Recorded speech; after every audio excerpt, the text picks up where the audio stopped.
Hi guys, this is Dan for EvECoPilot.net and I'm here with a special interview with Lobos, who is one of the guys that runs Fly Reckless podcast. How you doing, mate? I'm doing great. How are you?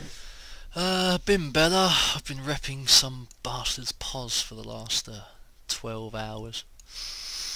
Who the fuck is that? Yeah, I know, you son of a bitch.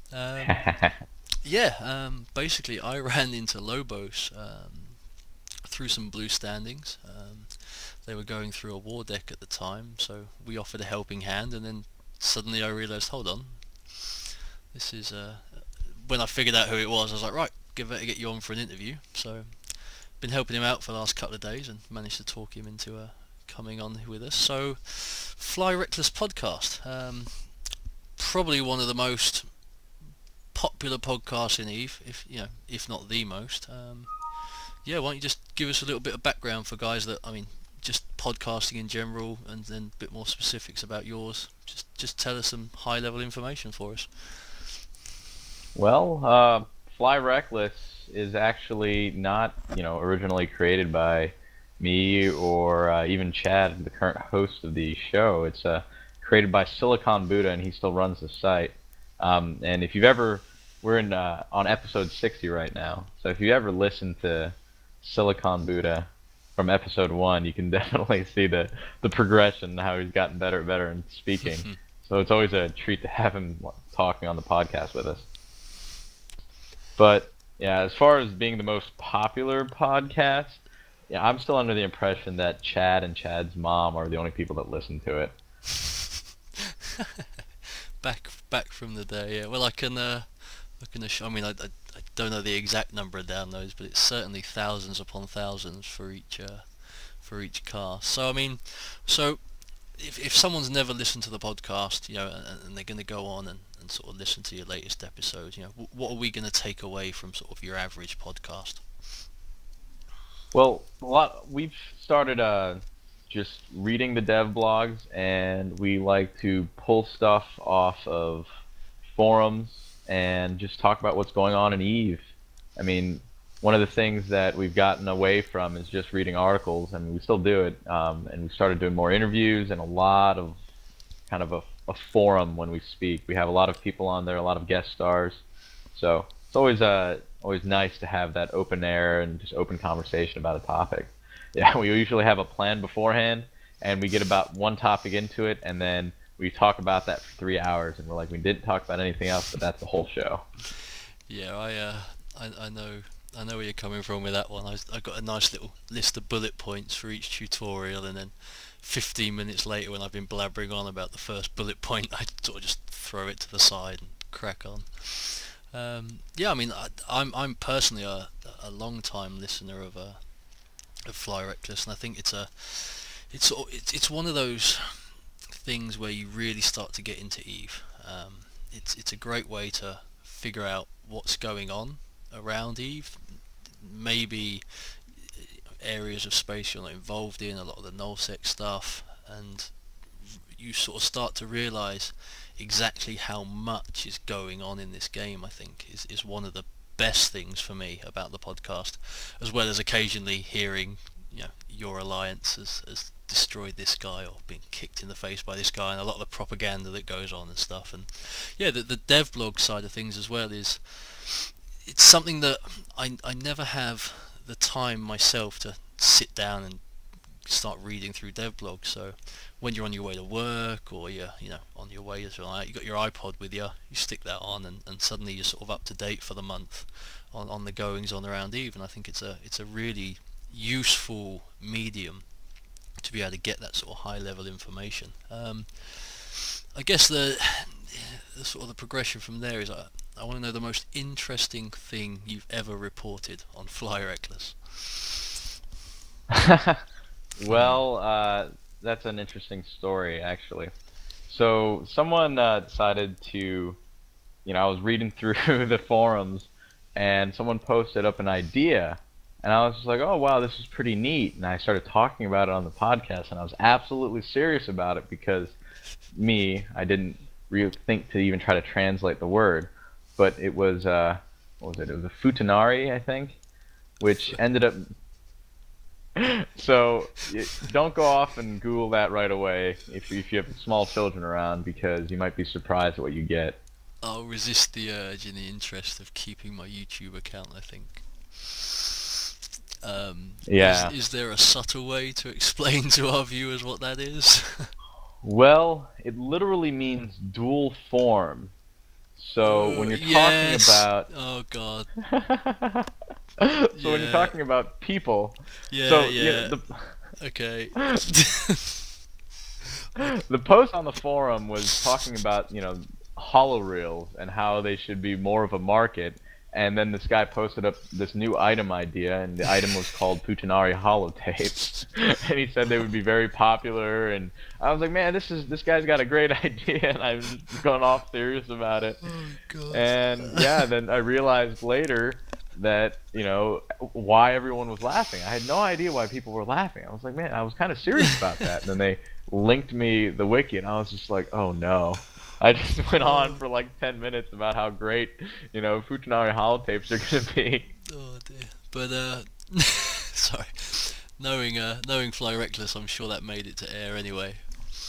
Oh, of course. Yeah, I mean, and that's another great thing about about Fly Reckless. I think I normally you get the occasional. I mean, I'm certainly not particularly refined in the videos that I do, but I will re-record if I mess something up. I think we started this one off twice, whereas you guys really just go buck wild and crazy, don't you? You just press the go button and that's it. There's your podcast. I mean, we try to do stuff on purpose every now and then, but every so often we end up getting very, very off track, because we'll get, very attached to one particular topic, and we'll constantly go back to that. Yeah, I mean, it really is. I think it's from a new player's point of view. I think you'll learn sort of so much listening to these podcasts. I mean, there's lots of different podcasts out there, and they all do their own little flair. But just it's just such an easy way to sort of keep in touch with what's going on to EvE. And it, I mean, I got into nullsec. When I first went, oh, what's this 0-0? I mean, I'd heard sort of people talking about it on the occasion, and sort of just heard whispers of it. Never really quite understood what it meant until I sort of I can't. I think it might have been either you or Podded I started listening to about the same time, and I was like, oh, and that I think listening to a podcast and all these, it was a 600-man cat fleet or something like that had been taken down here or there, and I was like, I want to get into that. And it's a whole area of EvE that now is my EvE. That's all I really do in EvE is this PvP, which came from nullsec, and that's all thanks to these podcasts. And I mean, I know how much effort goes into these little videos that I do, so God help anyone that has to edit those, edit the 2 hour long sessions that you guys do. Man, I remember editing one, and sure as work. So, my heart goes out to to the guys on Fly Reckless who actually edited. I edited one, and I don't know if I'm gonna be able to do another. That's definitely a lot of work. So where can we find Fly Reckless then, if someone does want to listen in? Well, it's real easy. iTunes, type in Fly Reckless, or come to our blog, www.flyreckless.com, all one word. Perfect. There we go. So yeah, I mean, what about you? So, I mean, it's an interview with you, and all we've done is talk about Fly Reckless. So I'm going to probe you a little bit now.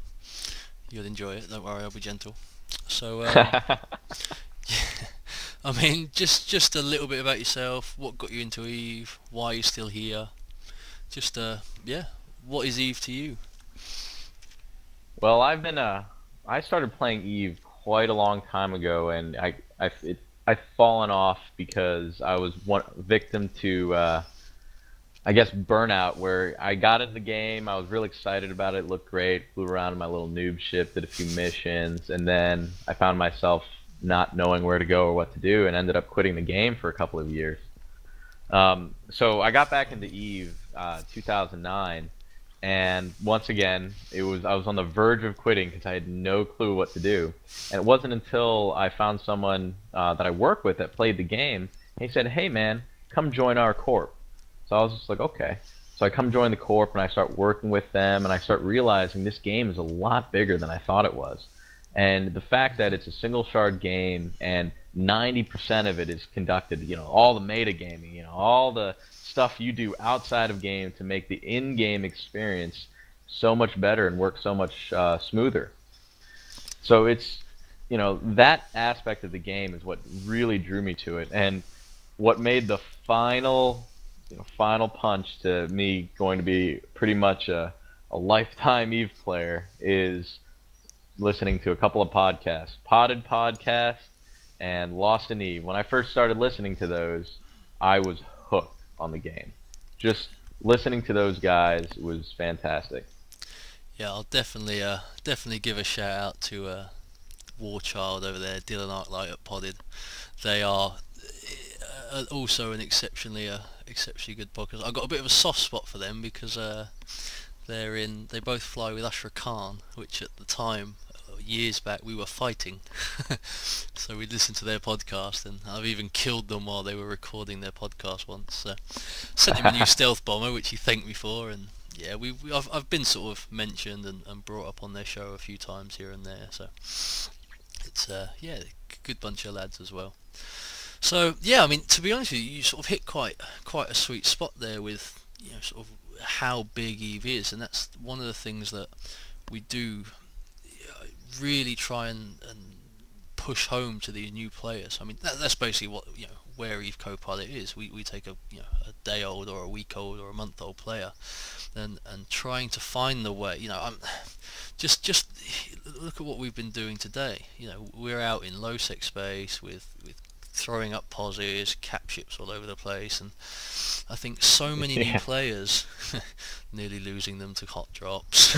Yeah, so that was quite an exciting moment. Yeah, for those of you that want to know more about that, if you listen to the next Fly Reckless, mid-interview, we're sort of doing a bit of an interview exchange here, so I was interviewing for Fly Reckless earlier, and halfway through my interview I got attacked in quite a severe manner. If you want to Google the term, it's I got hot dropped out to the arse. And luckily made it away by the skin of my teeth. So yeah, and it's I think so many people come into EVE and then leave again, not because they don't like the game, but because it's not even because they don't understand the game. They just don't know. They don't know what the game is. They just get this silly little introduction, and then they're left on their own in a spaceship, and they just get left, so they go back to WoW, and the same way that you did. So many people are doing that, and that's part of the reason that EvECoPilot's here, I think. Yeah, I think YouTube is going to be a very good tool for that, because there were so many times when I first started playing that I saw someone link a YouTube video of someone frapsing a kill, and then I watched that, and that would lead me to a million other videos, and it's just a cascading effect. And going online and being able to find training videos that you guys do, that's fantastic. Even a bunch of guys in my alliance, they're saying it's like EvECoPilot. I've used those. Yeah, I mean, I'm really chuffed with sort of how well this is taking off so far. And you're right. I mean, that's essentially exactly what I'm doing this for. This is just sort of my downtime in EVE, where I've sort of got half an hour free or an hour free, and I just literally, I used to just go into the rookie channel and pull a question out, or pull from one of my friends, and just go from there. So, but yeah, I mean, I'm enjoying it so far. It's definitely something that I'm looking to sort of grow and grow and grow on, because it's only a matter of time until we cover the basics, at which point we can start moving on to some of the fun stuff. This is how you deploy a cap. Yes, and this is how you don't bump a carrier. Yes, that's going to be, actually, as soon as I've done this, I'm going to do a video for you guys, how to approach a capital. But yeah, alright. Hey, I did real well. Yeah, you didn't bump me. One of your corpies did, though. Yeah, he's special. No one died. We're all All is well. But yeah, I think I've taken up enough of your time, mate. So I'll let you go. But is there any parting words of wisdom for our new players? Yes, yes. The one thing that will guarantee your continuation in the game is one, join a corp, and two, go to YouTube right now and type in Eve Online Sex Talk. Oh, There you go. son of a. Yes. Yeah, he's. You know what? I'll leave it in. I don't care. He's. You guys will see. I'll enjoy those comments. So, on that note, screw you, buddy. I'm going home.